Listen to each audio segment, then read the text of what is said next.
I'm 74 years old, and I'm dying of lung cancer that the doctors say came from 40 years of smoking away the guilt of watching technology destroy the most beautiful family that ever existed. Before this disease takes what little breath I have left, I need someone to know about Ezra.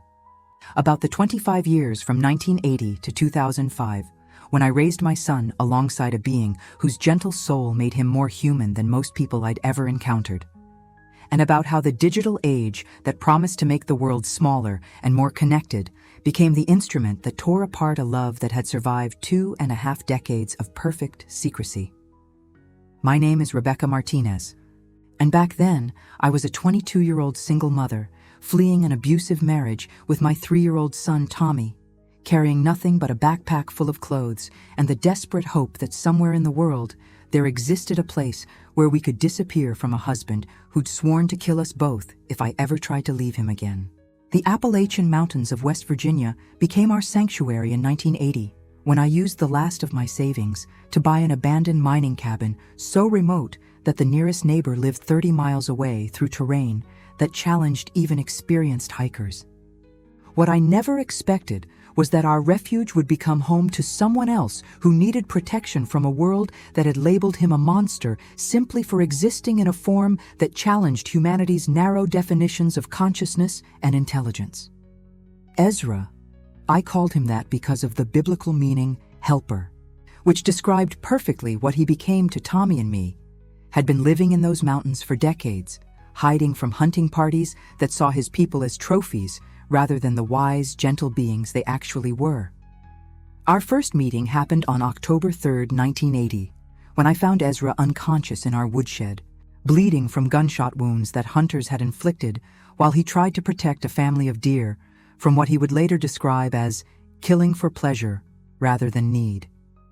He was massive, nearly 8.5 feet tall, covered in dark brown fur that was matted with blood and dirt, but his face held expressions of pain and vulnerability that made him seem more like a lost child than the fearsome creature that folklore had painted his people to be.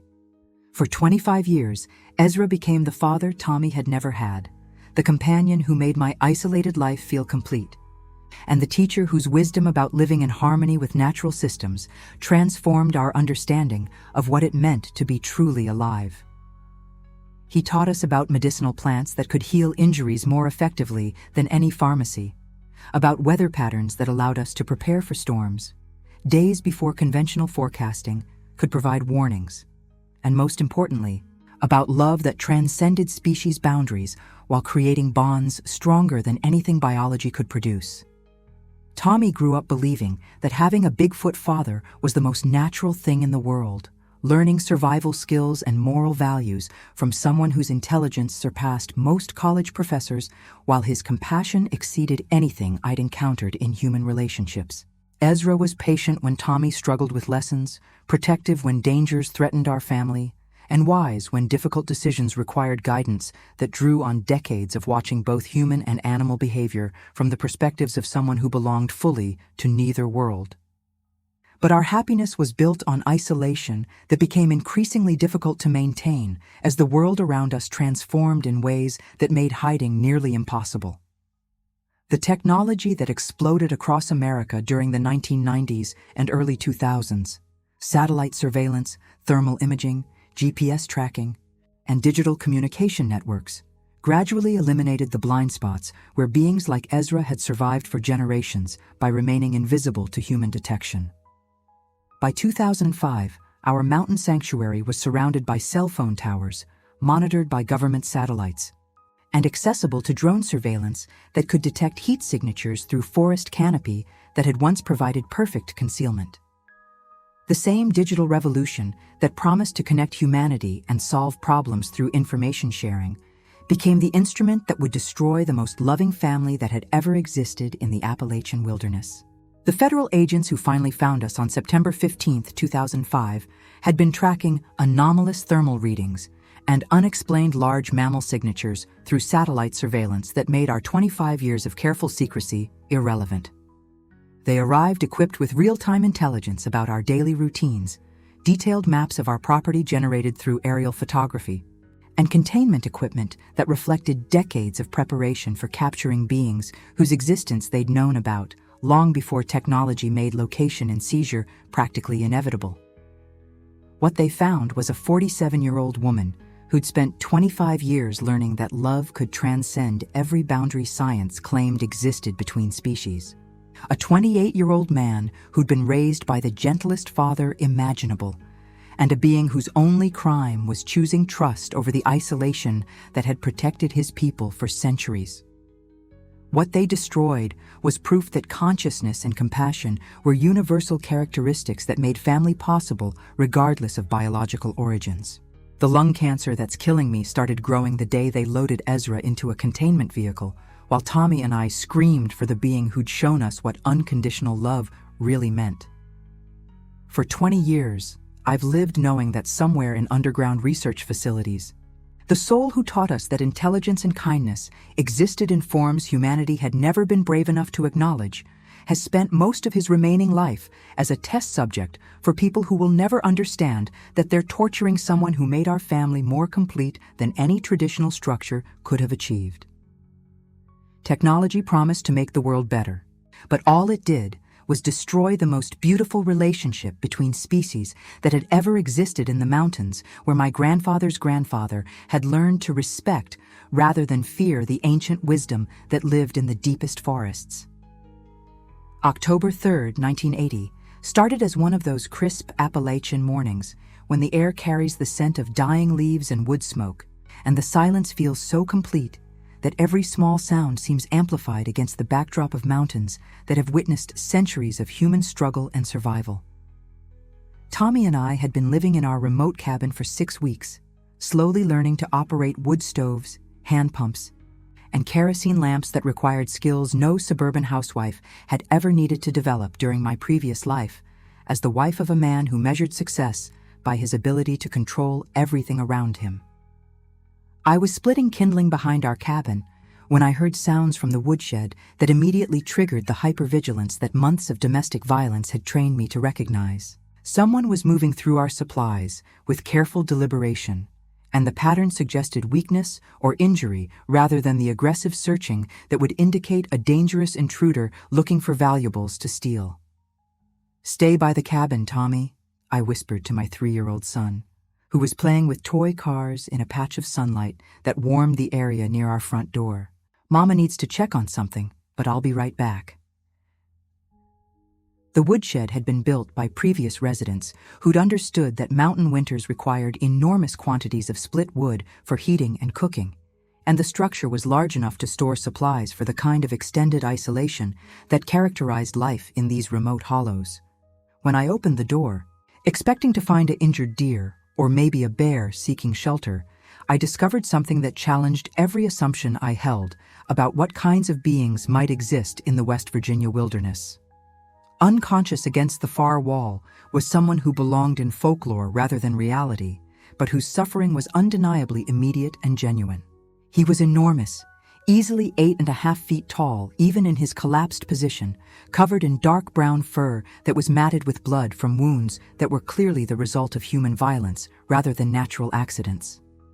His breathing was shallow and labored, and I could see that he'd been bleeding for hours from injuries that required immediate medical attention. But what stopped me from fleeing or calling for help was his face, which, despite obviously non-human features, held expressions of pain and vulnerability that were heartbreakingly familiar to anyone who'd ever tried to help someone who was suffering. His eyes, though closed, showed the kind of exhaustion that comes from prolonged struggle against overwhelming odds, and his posture suggested someone who'd fought to reach safety before collapsing from injuries and blood loss. My nursing training from before my marriage took over immediately.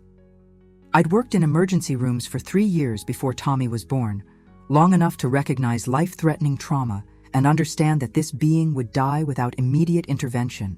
The bullet wounds in his shoulder and side were serious, but not immediately fatal if treated properly, and the blood loss was significant, but manageable if I could stop the bleeding and provide fluid replacement. "I'm going to help you," I said, while examining injuries that revealed both the precision and the cruelty of whoever had shot him.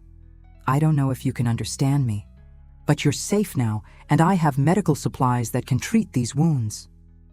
His response was immediate and profound.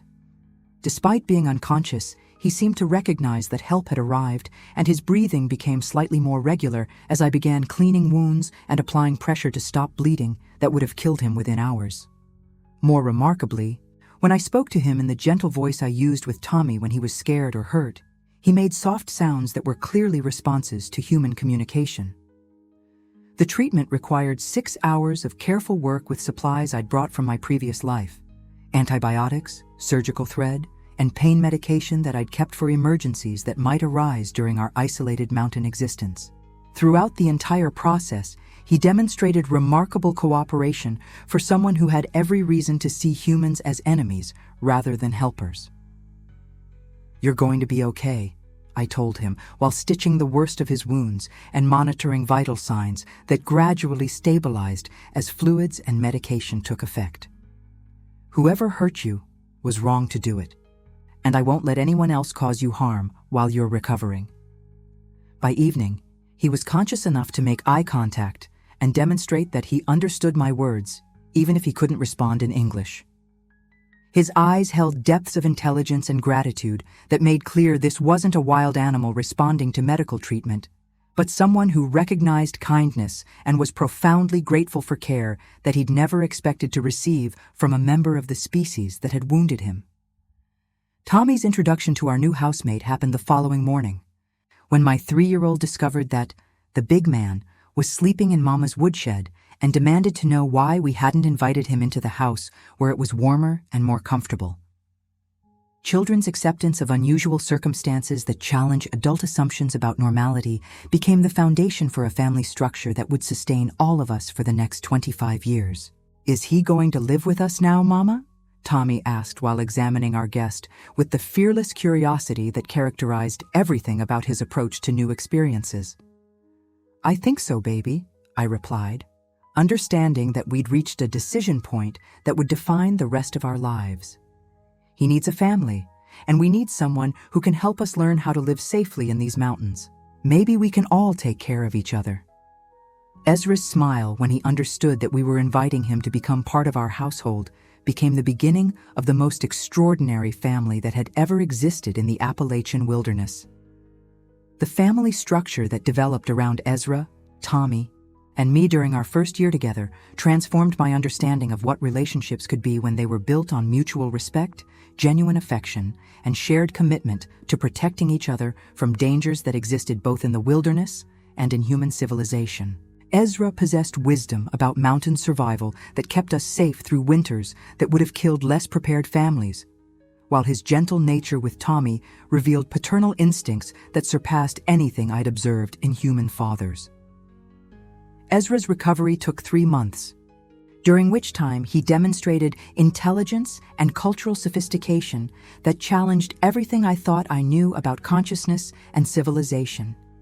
He spoke English with careful precision, explaining that his people had been observing human behavior for generations while developing their own sophisticated understanding of technology, social structures, and individual psychology. His questions about human culture were thoughtful and penetrating, revealing someone who'd spent decades studying our species with the analytical attention of an anthropologist trying to understand complex social patterns. "Why do humans create families through law rather than choice?" Ezra asked during one of our evening conversations beside the wood stove that had become our gathering place. "Animal families form through biological necessity and emotional bonds, but human families seem to require paperwork and government approval. It seems like your species makes simple things complicated while ignoring complex things that matter more." These conversations became the foundation of an education that enriched all our lives while challenging assumptions I'd held about intelligence, morality, and what kinds of beings were capable of wisdom and compassion.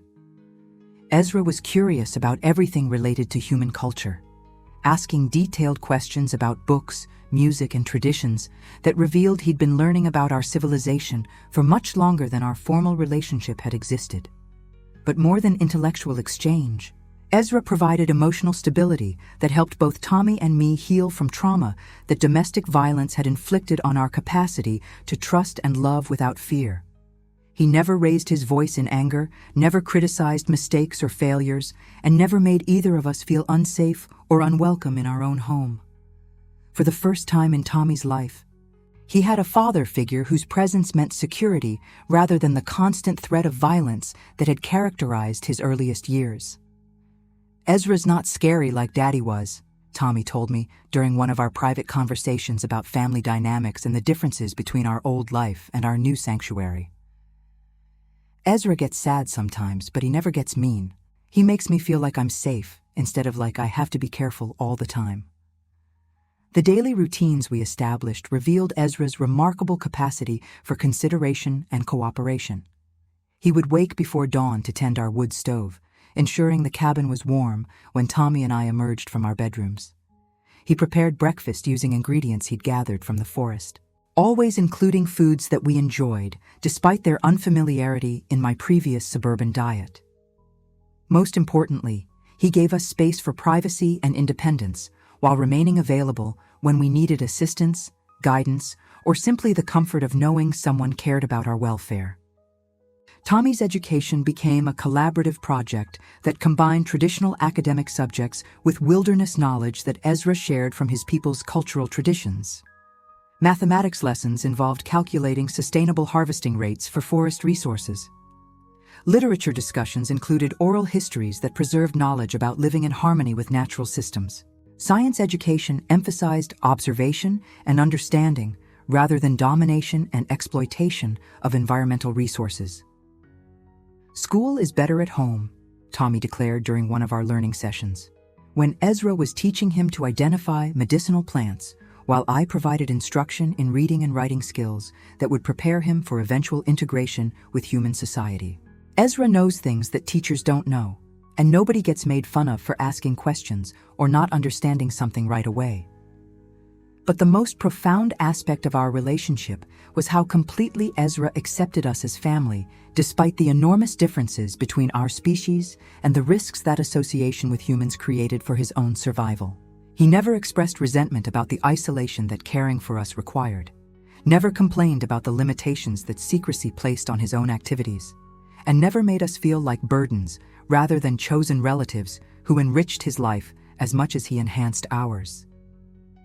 By 1985, we'd established a rhythm of seasonal activities that sustained our household while providing education and entertainment that kept all of us engaged and growing. Spring meant planting gardens and gathering early medicinal plants. Summer involved food preservation and exploring territories that expanded our knowledge about resource management. Fall required preparation for winter isolation and harvesting activities that would sustain us through months of limited travel. Winter brought storytelling, indoor crafts, and the kind of intimate family bonding that created memories strong enough to last lifetimes. Ezra's artistic abilities emerged through projects that combined his people's traditional skills with human materials and techniques. He carved furniture that was both beautiful and perfectly adapted to our family's needs. He created tools that improved our efficiency while demonstrating engineering principles that surpassed anything available through conventional technology. Most remarkably, he made toys for Tommy that encouraged creativity while teaching skills that would serve him throughout his development into adulthood. "Everything Ezra makes is perfect," Tommy observed, while playing with carved animals that demonstrated both artistic skill and deep understanding of wildlife behavior. "He thinks about what would make people happy instead of just what would work or what would be easy to make." For 25 years, our cabin became proof that love could transcend every boundary that biology and culture claimed made relationships impossible between different forms of consciousness. We created something unprecedented in human history, a genuinely integrated family that honored individual needs while building traditions that belonged uniquely to our extraordinary household. But our paradise was sustained by isolation that would become impossible to maintain as technology transformed the world around us in ways that eliminated the safe spaces where beings like Ezra had hidden from human detection for countless generations. By the late 1990s, maintaining our family secret had become increasingly difficult as the technological revolution transformed American society in ways that made complete isolation nearly impossible to sustain. The same digital innovations that promised to solve human problems and connect people across vast distances became instruments of surveillance that gradually eliminated the blind spots where beings like Ezra had survived for generations by remaining invisible to government detection systems. Cell phone towers began appearing throughout the Appalachian Mountains as communication companies sought to eliminate coverage gaps that had once provided perfect concealment for families like ours. Satellite television and internet services required infrastructure development that brought roads, power lines, and maintenance personnel into areas that had been completely inaccessible during our first decade of secrecy. Most ominously, GPS technology and geographic information systems meant that every square mile of American territory was being mapped, measured, and monitored through methods that made traditional hiding places obsolete. Ezra understood the implications of these changes long before I recognized the threats they represented to our family's survival. His people had developed survival instincts that made them sensitive to human encroachment in ways that allowed early detection of activities that might compromise their security. And by 1998, he was showing obvious anxiety about increased technological presence in areas around our property. The metal birds that fly without sound are watching everywhere now, Ezra told Tommy and me during one of our family meetings about adapting our routines to address new dangers that hadn't existed during our early years together. They see heat through trees, they hear sounds across great distances, and they remember everything they observe for people who decide what constitutes threats to human dominance over this continent. The satellites were indeed watching, though neither Tommy nor I initially understood the sophisticated surveillance capabilities that government agencies had developed for monitoring wilderness areas where anomalous biological activity might indicate the presence of undocumented species. Thermal imaging technology could detect heat signatures that didn't match known wildlife patterns, while acoustic monitoring systems identified vocalizations that suggested communication between unknown large primates. Tommy, now 28 years old and fully aware that our family structure was unprecedented in human history, had begun asking questions about his future and his responsibilities to protect both Ezra and the secret that had sustained our happiness for 25 years. He'd never attended conventional schools, never developed friendships with peers from his own species, and never experienced relationships that didn't revolve around maintaining the isolation that kept Ezra safe from people who would see him as a specimen rather than a person. "I want to have a family of my own someday," Tommy confided during private conversations that revealed both his love for us and his growing awareness that normal adult development might require choices that could compromise Ezra's security. "But I don't know how to meet someone or build relationships with people who can never know the most important thing about who I am and where I come from." My response revealed the impossible situation our love had created. Tommy deserved opportunities for conventional happiness that his generation expected: marriage, career development, and social connections that would provide meaning beyond our isolated mountain sanctuary. But pursuing those opportunities would require revealing or concealing information that could destroy the family structure that had defined his entire life. "Maybe it's time for us to start thinking about how to prepare for changes that might be necessary," I suggested, understanding that our family couldn't remain static while the world around us continued evolving in ways that made complete secrecy increasingly difficult to maintain. "We've kept Ezra safe for 25 years, but that success might require different strategies now that technology has made traditional hiding methods obsolete." But Ezra's response demonstrated both his remarkable intelligence and his tragic understanding of the forces that were systematically eliminating safe spaces for his people throughout North America.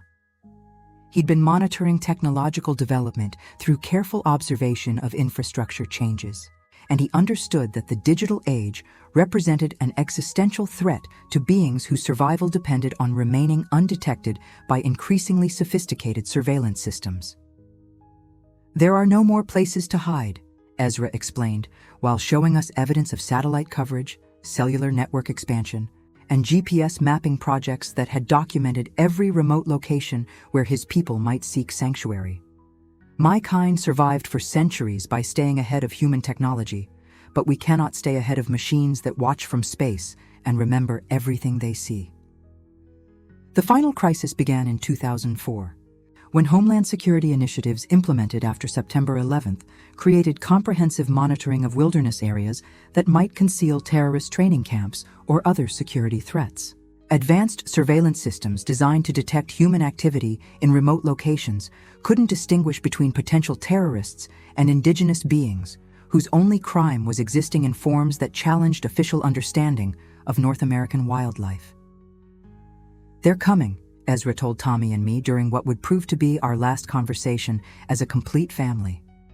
"The watchers from space have found patterns that indicate our presence, and the hunters will arrive soon with equipment designed to capture rather than kill. 25 years of love and safety are ending because human technology has finally eliminated the last spaces where my people could live without discovery. Our choice was simple but impossible. Abandon everything we'd built together and attempt to disappear deeper into wilderness that no longer existed, or remain in the home we'd created while accepting that discovery would mean the destruction of bonds stronger than anything biology could produce. We stay together," I decided, speaking for a family that had chosen love over safety for 25 years and wouldn't abandon that commitment when courage was needed most. "Whatever happens, we face it as the family we've always been." Ezra's smile as he accepted our decision to share his fate was simultaneously the most beautiful expression of gratitude I'd ever received, and the saddest acknowledgement that the technological revolution had eliminated the possibility of peaceful coexistence between human and non-human intelligence.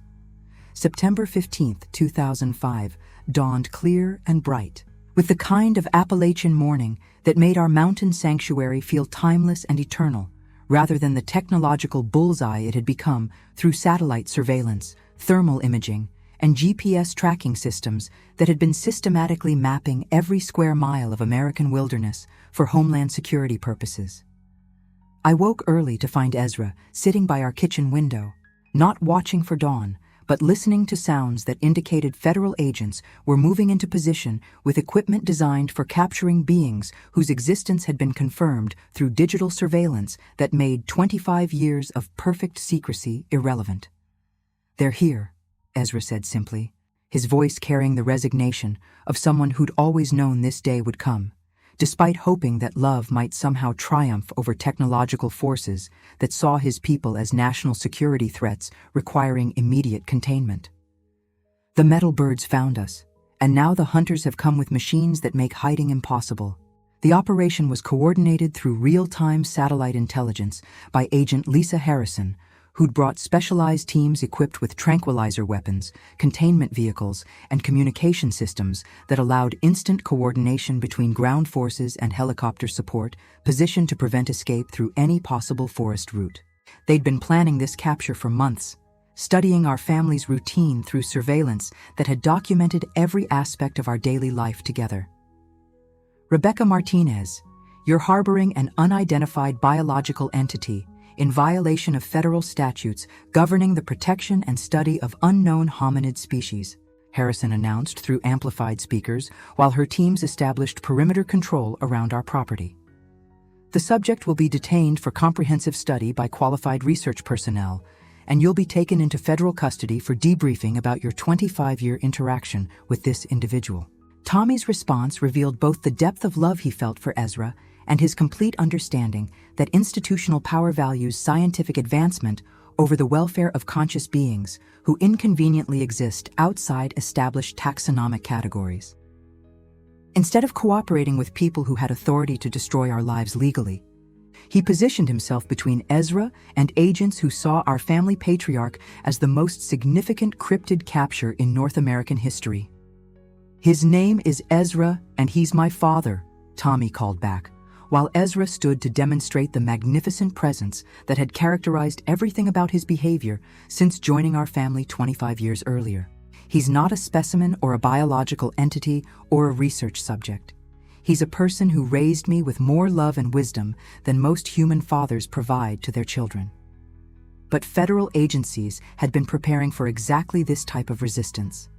developing protocols informed by psychological profiles that predicted family members would demonstrate Stockholm Syndrome attachment to cryptid entities they'd been protecting. Harrison's teams included specialists trained in managing civilians whose emotional bonds interfered with rational cooperation with scientific research objectives. Ezra made the choice that defined the end of our story and demonstrated the moral courage that had characterized everything about his relationship with our family. Despite our pleas for him to flee deeper into mountains that might still provide temporary sanctuary, he stepped forward to surrender voluntarily rather than allow Tommy and me to be harmed during operations designed to secure his detention. Rebecca and Tommy have shown me 25 years of love that I never expected to receive from humans, Ezra said, with the dignity that had made him the most extraordinary father and companion either of us had ever imagined. They chose to protect me when protection required sacrifice, and I won't repay that gift by allowing them to be injured because of my presence in their lives. Agent Harrison's response revealed the mindset that made negotiation impossible and tragedy inevitable. Subject: you're an unidentified hominid entity that represents critical strategic value for national security research. You'll be transported to appropriate facilities where qualified personnel can study your cognitive and physical capabilities without interference from civilians whose emotional attachment compromises scientific objectivity. What followed was the systematic destruction of everything that had made the previous 25 years the most meaningful period of all our lives. Ezra was tranquilized, despite offering no resistance, loaded into containment equipment designed for transporting dangerous wildlife to research facilities where he would spend whatever remained of his life as a test subject for studying intelligence, consciousness, and potential military applications of non-human cognitive abilities. Tommy's breakdown as they loaded Ezra into the transport vehicle was complete and devastating. He fought federal agents with the fury of someone whose father was being stolen by people who would never understand that they were destroying the most loving family relationship that had ever existed in the Appalachian Mountains. Ezra called our names as the drugs took effect, his last words expressing gratitude for 25 years of happiness that had shown him humans were capable of love that transcended species boundaries. Rebecca, Tommy, remember our evenings by the fire. Remember that love makes us family, regardless of what others believe about biology and consciousness. Remember that 25 years of happiness proves that peace is possible between our peoples, even when fear and ignorance destroy what love creates. Agent Harrison offered us witness protection that would preserve our physical safety while requiring complete silence about everything we'd experienced during our relationship with Ezra. Your knowledge of this subject's behavioral patterns and capabilities represents classified information affecting national security interests. You'll be relocated with federal support, provided you agree never to discuss your interactions with similar entities. I refused their offer because 25 years of love had taught me that loyalty matters more than survival when protecting relationships that define who we really are. They released us with legal threats that carried criminal penalties, but without Ezra, our mountain sanctuary became a tomb filled with memories of happiness that technology had made impossible to sustain. For 20 years, I've lived knowing that somewhere in underground research facilities, the soul who taught us that intelligence and kindness existed in forms humanity had never been brave enough to acknowledge has spent most of his remaining years as a laboratory subject being studied by people who see him as a puzzle to be solved rather than a father who made our family more complete than any traditional structure could have achieved. The lung cancer killing me started growing the day the digital age eliminated the last safe spaces where love could transcend the boundaries that science claims exist between species. Technology promised to make the world better, but all it did was destroy the most beautiful relationship that had ever existed between beings who chose family over the isolation that had protected them for generations.